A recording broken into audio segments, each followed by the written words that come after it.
Hello বন্ধুরা, welcome back to my channel. সবাই কেমন আছো? আশা করছি সবাই অনেক ভালো আছো আর আমিও ভীষণ ভালো আছি। আচ্ছা বলো তো, এটা কি মাছ? তোমরা কি জানো এটা কি মাছ? এটা কিন্তু পাঙাশ ট্যাংরা মাছ। তোমরা অনেকেই জানো, কিন্তু আমি না এই প্রথমবার পাঙাশ ট্যাংরা মাছ দেখছি। আর আমার মাছটা না চেনার একটাই কারণ, আমি এর আগে কখনো এই মাছ খাইনি আর দেখিও নি। আর আমাদের বাড়িতে না এই মাছটা কেউ খায় না। তবে বাবা বললো যে পুকুরের পাঙাশ ট্যাংরা মাছটা ভালোই হয়, ওটা খাওয়াই যায়। আর বাইরের পাঙাশ ট্যাংরা মাছ যতটা না খাবে ততটাই ভালো আমার মনে হয়।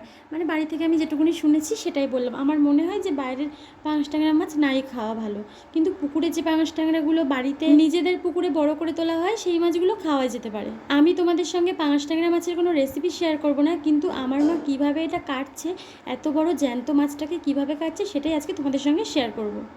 এই সব বড় বড় মাছ কাটতে আমি কিন্তু পারি না, কিন্তু আমার মা অনেক বড় বড় মাছ কাটে। আজকে বটিতে অতটা ধার ছিল না বলে কাটতে একটু অসুবিধা হচ্ছিল, কিন্তু বটিতে ধার থাকলে এই সব মাছ আমার মায়ের কাছে কিচ্ছু না।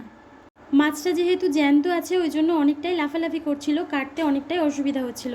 আর মাছের গায়ে না অনেকটা স্লিপ, মানে নাল নাল হয়ে আছে, ওই জন্য না মাছে একটু ছাই মাখিয়ে কাটলে হাতটা স্লিপ করবে না। প্রথমে কিন্তু মা পাখনাগুলোকে কেটে নিচ্ছিল, মাছের পাখনাগুলো প্রথমে কেটে নিলে কাটতে অনেক সুবিধা হবে।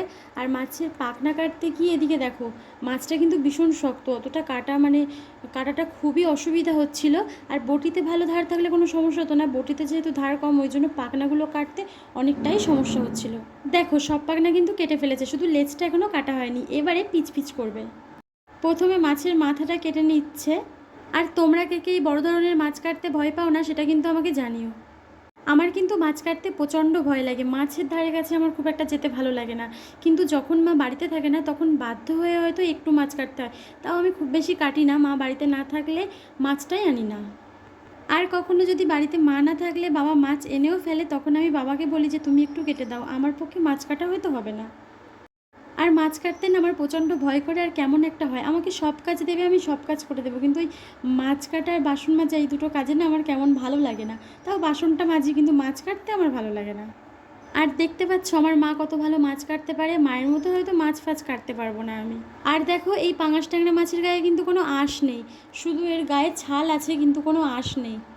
আর এই মাছটা কিন্তু আমাদের পুকুরের না, আমার বাবার এক বন্ধুর পুকুরের, বাবাকে দিয়েছে। আর মাছটা খেতে সত্যি অনেক বেশি ভালো ছিল, এই প্রথমবার খেয়েছিলাম, কিন্তু অনেক সুন্দর লেগেছে। আমি আমার মাকে এত মাছ কাটতে দেখেছি, কিন্তু কোনো মাছের পেটের মধ্যে এই সব দেখিনি। কিন্তু দেখো পাঙাশ ট্যাংরা মাছের পেটের মধ্যে আবার ফুলের মতো কি একটা, এটা কি বলো তো? মাছের পেটের মধ্যে আমরা না বুঝতে পারছিলাম না এটা কি, কারণ কোনো মাছে আমি আগে মাছের পেটের মধ্যে এই রকম জিনিস দেখিনি। পাঙাশ ট্যাংরা মাছেই প্রথমবার দেখলাম, এটা কি বুঝতেই পারছিলাম না। তোমরা যদি জেনে থাকো অবশ্যই আমাকে কিন্তু বলো। আর এই দেখো মাছটা প্রায় কাটা হয়ে গেছে, মাছের টুকরোগুলো এখন করছে। আর তোমরা কে কে এই ধরনের বড় মাছ কাটতে ভালোবাসো সেটা কিন্তু বলো। আর তোমরা কে কে পাঙাশ ট্যাংরা মাছ খেতে ভালোবাসো সেটা কিন্তু আমাকে জানিও। আর তোমাদের পুকুরেও কি পাঙাশ ট্যাংরা মাছ চাষ করো সেটাও আমাকে জানিও। আচ্ছা, আমার রান্নার ভিডিও আর ভ্লগের মধ্যে তোমাদের কোনগুলো বেশি ভালো লাগছে, রান্নার ভিডিও না ভ্লগ? আমি না সবসময় চেষ্টা করি তোমাদের সঙ্গে প্রত্যেক দিন ভিডিও শেয়ার করার, কিন্তু না হয়ে ওঠে না। আমি অনেক কিছুই চেষ্টা করি, ভাবি যে হচ্ছে হ্যাঁ আজকে তোমাদের সঙ্গে এটা হচ্ছে ওটা হচ্ছে সবটা শেয়ার করব, কখনো আমার হয়ে ওঠে না, কেন জানি না। অন্য কাজে আমি না একটু বেশি ব্যস্ত। আর এই একটা মাস হয়তো একটু সমস্যা হবে, তারপর আমি চেষ্টা করব রেগুলার ভিডিও দেওয়ার। এই আর এক মাস পরেই আমার পরীক্ষা, ওই জন্য এই একটা মাসই একটু অসুবিধা হবে, তারপর আমি চেষ্টা করব তোমাদের সঙ্গে রেগুলার ভিডিও শেয়ার করার। আশা করছি আমার আজকের এই ভিডিওটা তোমাদের ভালো লেগেছে। ভালো লাগলে অবশ্যই ভিডিওটাকে লাইক করে দেবে, আর নতুন বন্ধু হলে সাবস্ক্রাইব করে পাশে থাকা অল নোটিফিকেশান অন করে দেবে, তাহলে যখনই আমি ভিডিও আপলোড করব সবার আগে পৌঁছবে তোমাদের কাছে। দেখা হবে আবারও একটা নতুন ভিডিওর সঙ্গে, ততক্ষণের জন্য সবাই ভালো থাকবে, সুস্থ থাকবে, আর অনেক অনেক করে শেয়ার করবে। সবাই ভালো থাকবে, বাই।